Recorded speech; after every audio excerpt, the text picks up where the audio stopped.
Thanks for staying with us. Joining the show is Pastor Olumide Emmanuel. We'll be discussing how to survive this challenging economy and how to create wealth in the present-day Nigeria due to all the economic difficulties that many Nigerians are facing in this season. To join the conversation, you can call us on 0810-764-1679, or you can call us on 090-241-63440. Pastor Olumide Emmanuel, you know that there is something going on in Nigeria. Like everybody is like it has bar everybody. That's what you say. It has hit. It has hit everybody. Yeah, it seems to. The Nigerians are faced with multiple challenges. We have the challenge of the inflation. The cost of everything has gone up. Food prices. The official figure is different from the figure that Nigerians are feeling. Nigerians are experiencing 100-200% increase in the cost of daily consumables that you cannot avoid. The cost of fuel up, which has affected transportation. The cost of dollar is floating. So it means today you are buying for 7 something, tomorrow you are buying for over 800 naira. And all of these things put together, it's putting a huge burden on Nigerians, and we're seeing it cranky people everywhere. How do we deal with this economy? Can we still create wealth within this economic structure? Well, thanks for having me. Nice to be here again. It's very, very important for us to realize that the situation is right there.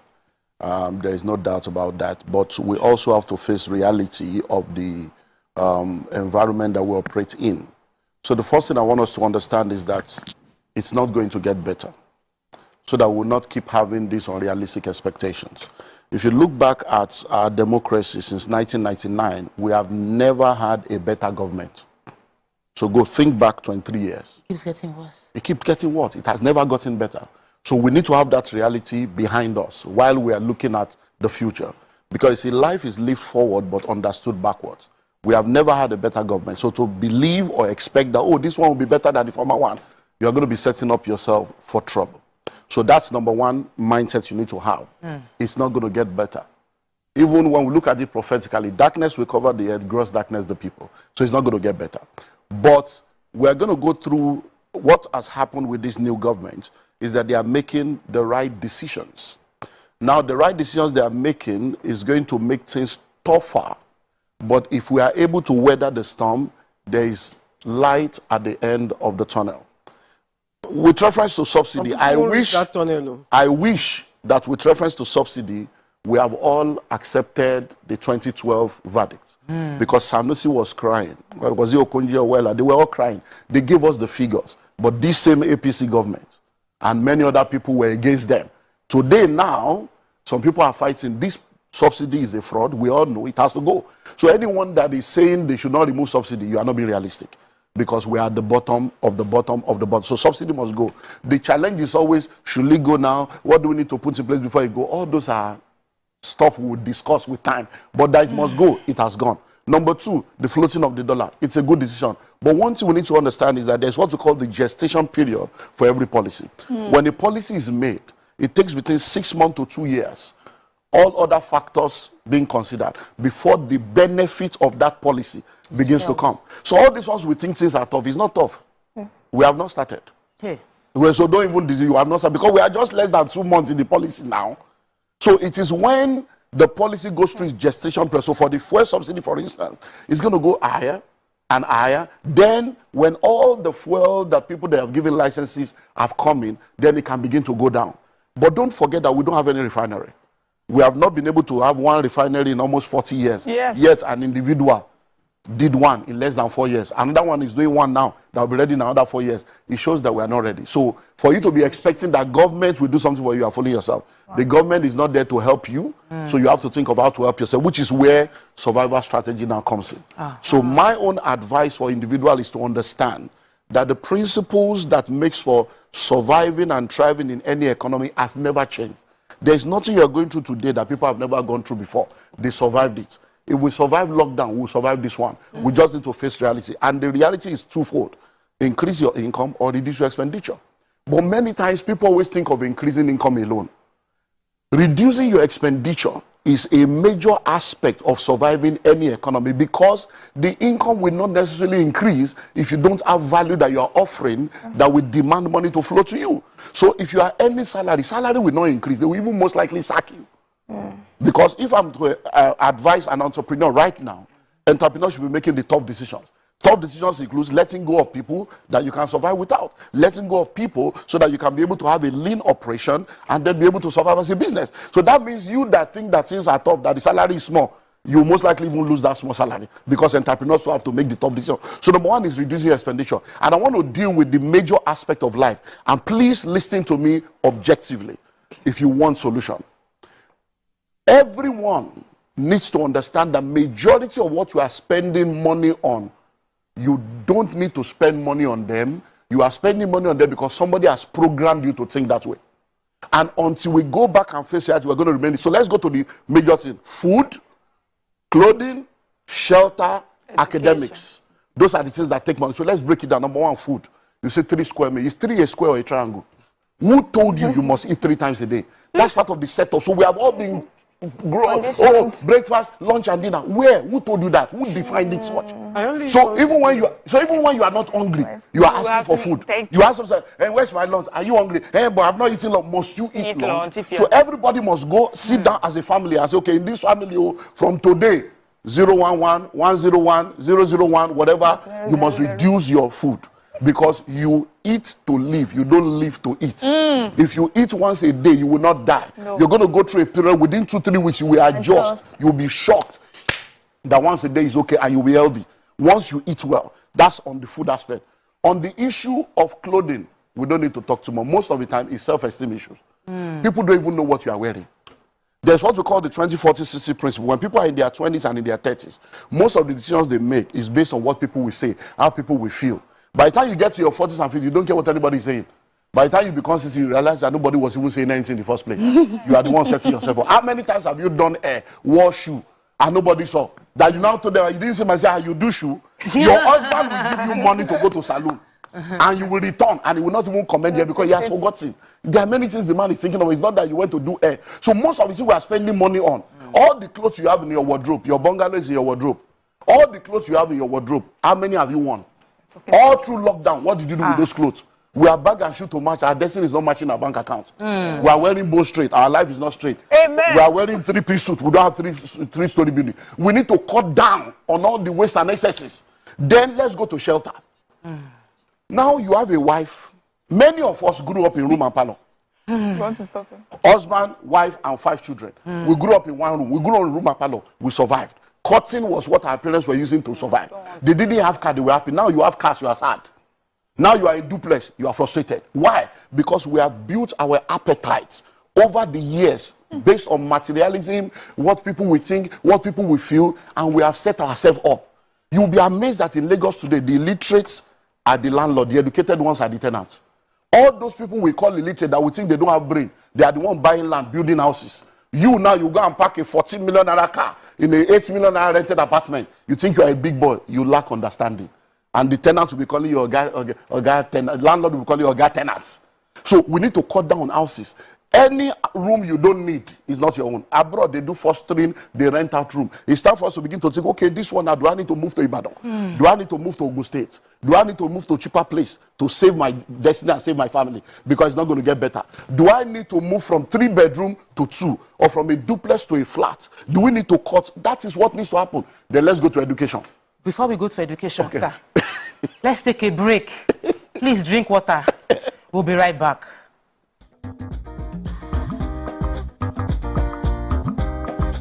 Stay tuned. Ladies and gentlemen, make welcome the one who can make time stand still forever, Mr. Kelechi Amadi. How are you doing, sir? I'm good, my brother. You love that intro, Abby? Yeah. It was great. Okay. Thank you. We try like that. Thank you. Now my question, which I feel is a cheap question. Oh, go ahead. What does ISO stand for?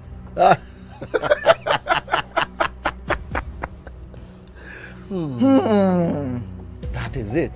I think I'll drink. No, you're joking. I'm not joking. Kelechi Amadi. No. Shay, you didn't whine me. You're whining me now. I think I'll drink. No problem. Okay. I've always known this as ISO. I never bothered to know what it means. I know what it means, but I never bothered to know what the acronym is. Tell me the brand of camera that I use, so much so that I even became an ambassador. That's very easy.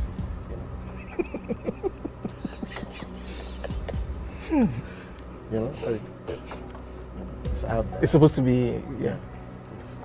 I just said, let me give you this one as a token of my appreciation. Sony. Drink! I'm not done. You did not say final answer. It's final answer. You did not ask me if that was my final You don't answer. have any choice again. It's only Nikon. how many cameras do they have? My Nikon. friend to drink. I gave you a very easy something. Nikon now.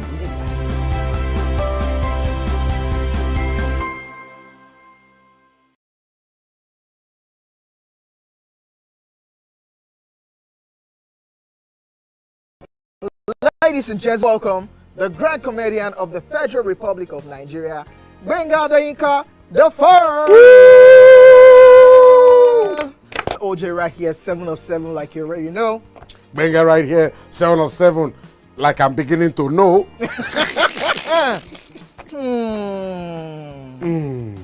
It's now time for the questions. You don't scare me one bit. Bata, I go drink. So, Okay. So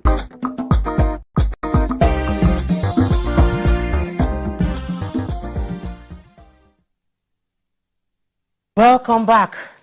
Dr. Olumide Emmanuel has been giving us some gbas that we need in the season. And some of us are already reanalyzing our expenditure, even right on the show. You need to act on these things. You were going to go into education. So let's go into education. Number one, who told you that you must go to school? Where did you get the idea from? Who ingrained that thinking into you? A child is not supposed to go to school until the child is 4 years old. Because we destroyed the public education, a generation of private school owners came and started coming up with products to take money from our pocket and program us into the bondage of education. So they start talking of preschool, kindergarten, all kinds of names for the first 4 years where nothing. And many people now, that's what you are spending money on. So your husband is earning 250. You are earning 80,000 or 100,000. So the total money coming to your family is 350. The school fees you are paying is 200. Where is the wisdom? Can't somebody stay at home and say, look, you know what? For the first 4 years of my child's life, I'm going to stay, I'm going to homeschool this child. My husband, you'll be working. I will stay at home. Many women that are working today, they are not supposed to be working. It has nothing to do with family. It's about my family. What's our family value? This is the formative stage of this student. Stay at home because what you are going to earn is not even anything. You are going to earn 100. So if you are earning something big, they might say, okay, honey, maybe you are, the man will be the one to stay at home. Because we see this happening all over. So we should diffuse ourselves. Please say that again, sir. Because your voice was very loud when you were saying the women can stay at home. No. If the woman is earning more, the man should stay at home. It's happening everywhere. take care of the It's for your family. The man will now stay at home. You homeschool these people. Because one of the things that has affected us is because we have this mindset of full-time housewife. There is nothing like that anymore in the 21st century. Because everybody, full-time housewife. Because everybody can work from home now. So from home, you can be a millionaire, a billionaire from your home. There are many things you can do from home. So there is nothing like, I don't want to be a full-time housewife. You can be a stay-at-home mom and run things from home and take care of the formative stage of your children. When it's now time for them to go to school, the most important education is primary and secondary. Case closed. I agree. Anything after secondary school, you are fooling yourself. Majority of the university today, they are all just wasting their life away. Because many of the courses you are studying is useless. The world is changing. Yeah, The day you many of the enter courses school, are useless. by the time you graduate in 5 years' time, everything you have learned is useless. Over 80% of what you learn in university is useless in the real world. So what are we killing ourselves in university? You don't know any trade, you don't have anything. After you finish 22 years in school, the first letter you write is I beg to apply. So the educational system was programmed to make you a beggar, so that you can be begging for job, because we have people graduating, they can't create job, they are seeking for job. Once you have finished primary school and you have discovered purpose, from primary school, you can now say, okay, I'm going to catering school 3 years. or 2 years. I'm going to tailoring school, 2 years. You will now go and study to develop the skill that you have discovered. And you can become a chef from that point. At 13. Because see, the courses of the future, most of the courses people are studying now, they are trying to solve yesterday's problem. The courses that will solve tomorrow's problem does not require 4 years. Why? Because certification is almost every 6 months. New things are coming out. So you need between 6 months to 18, 2 years max to be focused on the basics of any skill or career, and then you continue to grow in that career. What about computer programming? In fact, that's the simplest one. In 6 weeks, you can start making money. Online. In 6 weeks. You don't need to go to Scrum spend 4 Master, years. Cyber security, all manner of stuff going on. You can sit in your house and you'll be making millions in dollars legally. There are schools in this Lagos that will teach you that free of charge. They will house you, they will feed you, they will teach you free, they will still give you a job.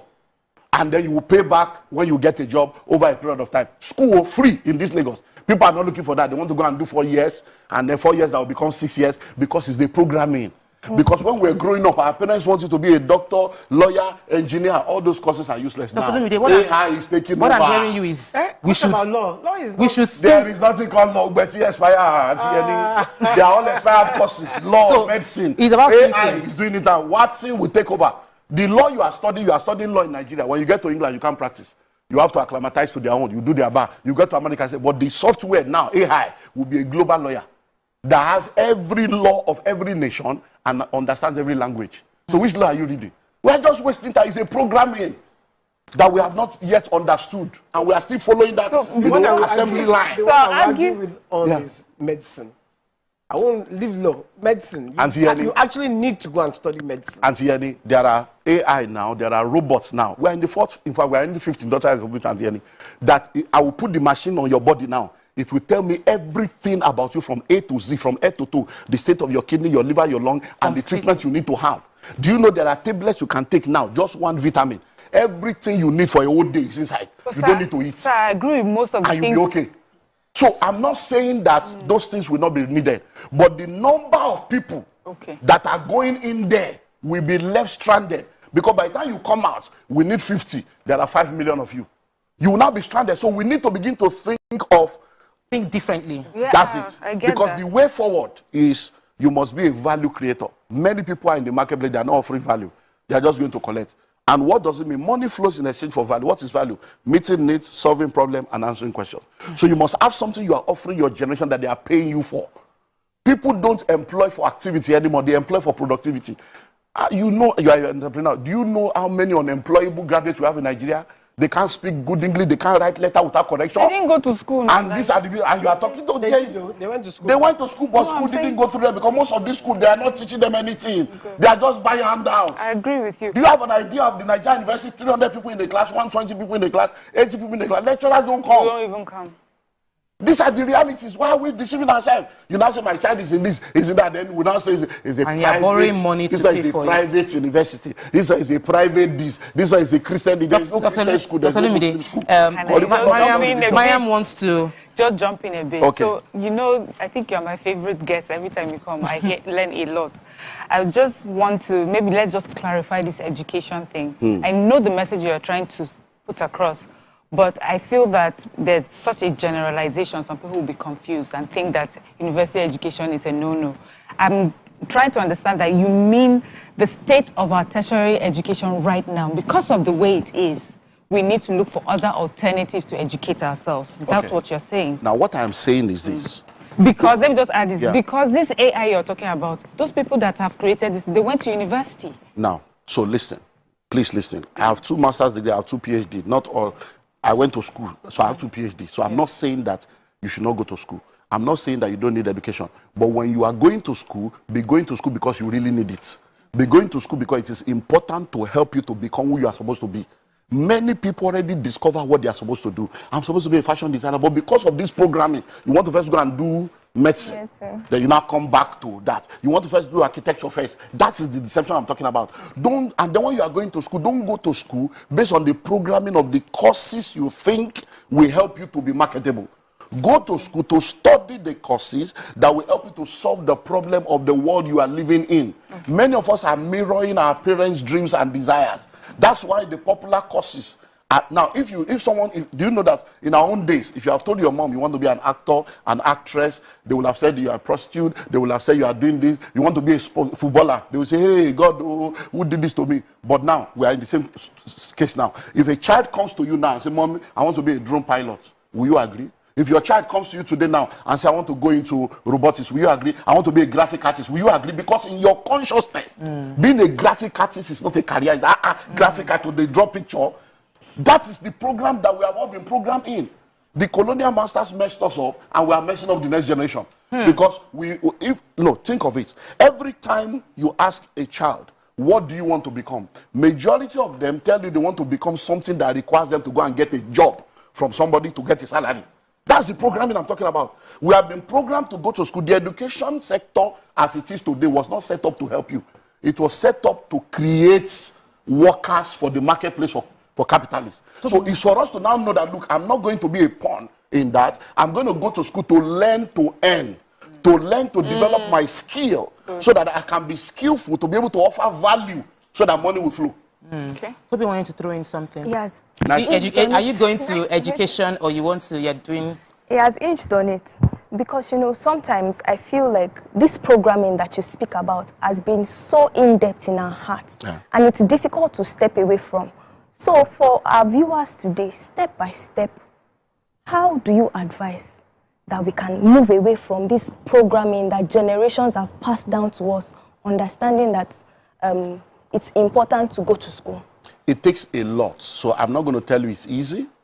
I'm still going through it in different areas of my life. I still have to sit down with my wife and children. Yeah, I still have to sit down with my family. I still have to sit down with my family and say, look, this is not going to work. We're not going to do this. Why are we doing this? I still do that till date.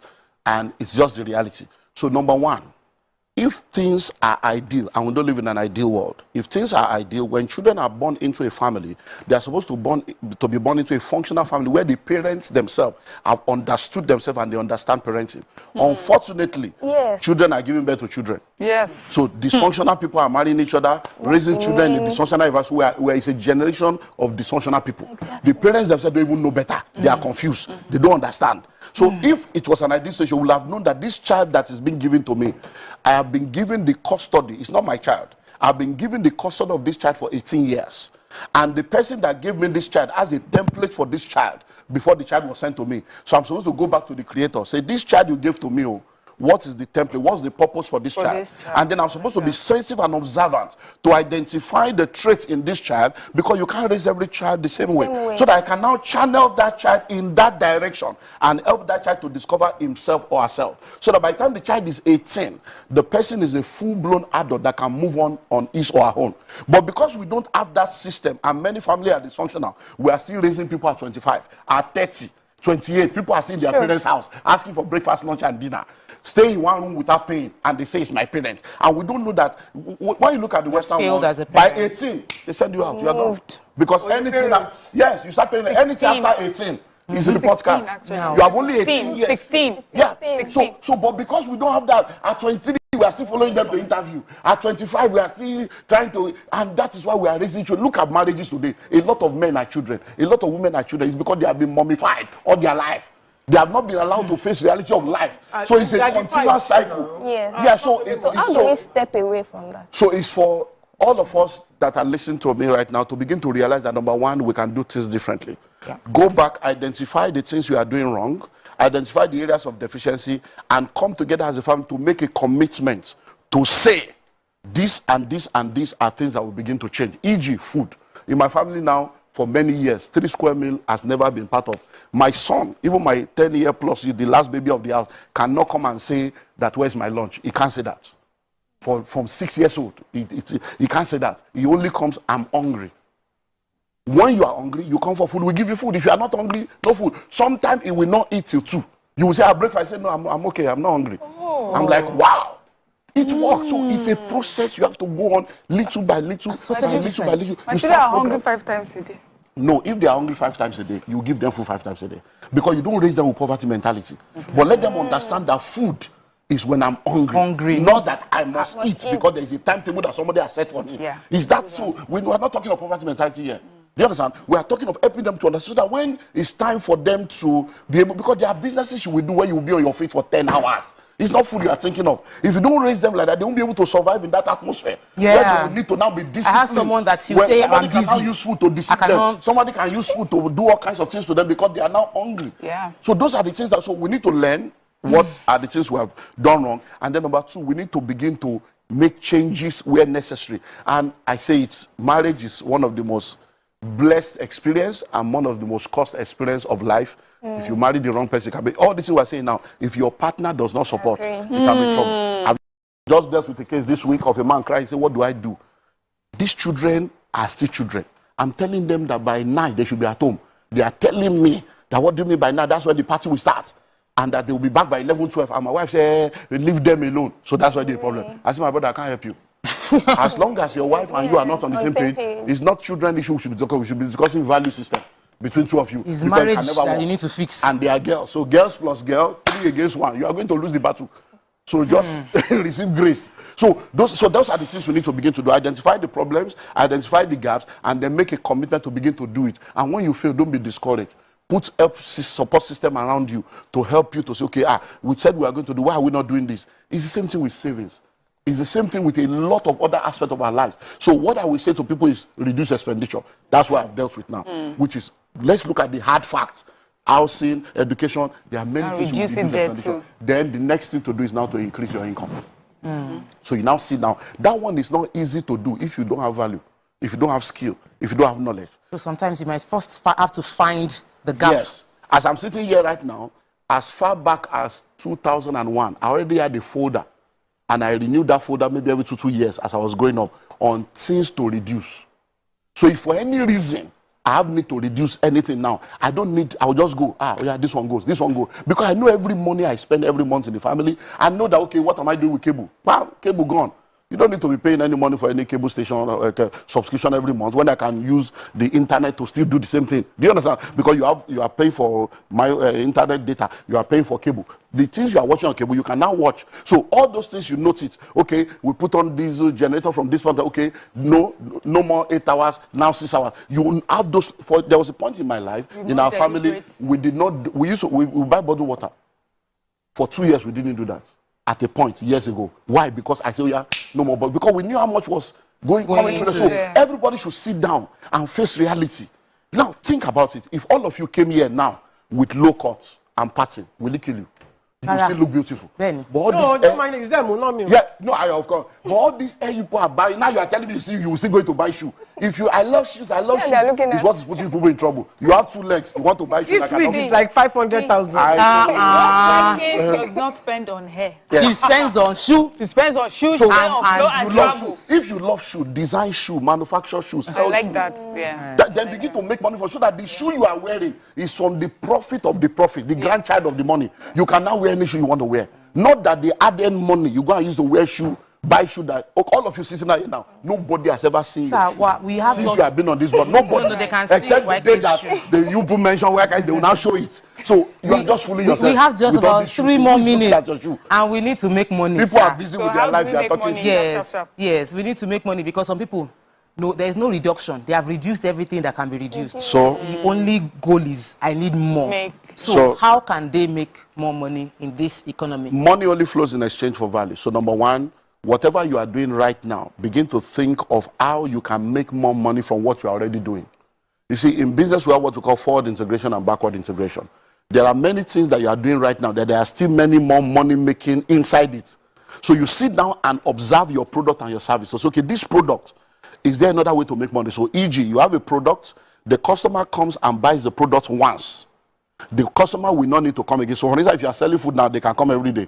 They can come twice a day. But if you are selling a shoe, if the customer has bought shoe once, they will most likely not come back again. Actually, not that brand. So that means that one customer, what do I need to do to get more money from that customer? So I have to now think of something else to do. Because the 2 ways to grow on that side is number 1, begin to come up with new products for your existing customers. So the customers you already have one now, okay, they have bought, so what else can I give to them? Because they're already your customer. So what else? So the person bought a car from you. Can you say, okay, we now do car wash, we now do servicing, we now sell tires. So you come up with other products that you can give to the existing customer. Then the product you already have now, you now need to take existing product to new customers that don't know you at all. So, and social media will help you do that a lot. So, instead of going online just to be able to be looking at who is breaking whose person's heart, who dumped who, you go online to begin to look at the portals of people that desire what you have and begin to trade and say, I have this, I'm doing sales, I'm doing discount, I'm doing this, I'm doing that. There's referral. If you bring this person, you will get this. Wow. So, those are the things you need to begin to do. And once you begin to explore these two, you'll be amazed. Those two things I've said to you has helped people to be billionaires over and over again. Existing products to new customers and new product to existing customers. Those are two master keys for making unending wealth anywhere in the world. Wow. Wow. As usual. Wow. We have just 30 seconds left on the show.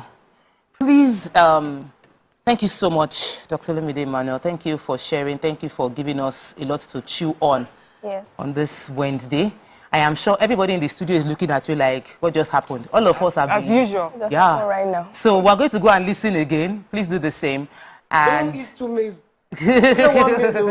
much. Please reduce your expenses, increase. I actually did a video about this. It looked like you had told me, but we know I've been collecting it from the source. Thank you so much for coming again. Thank you, ladies, for an amazing show.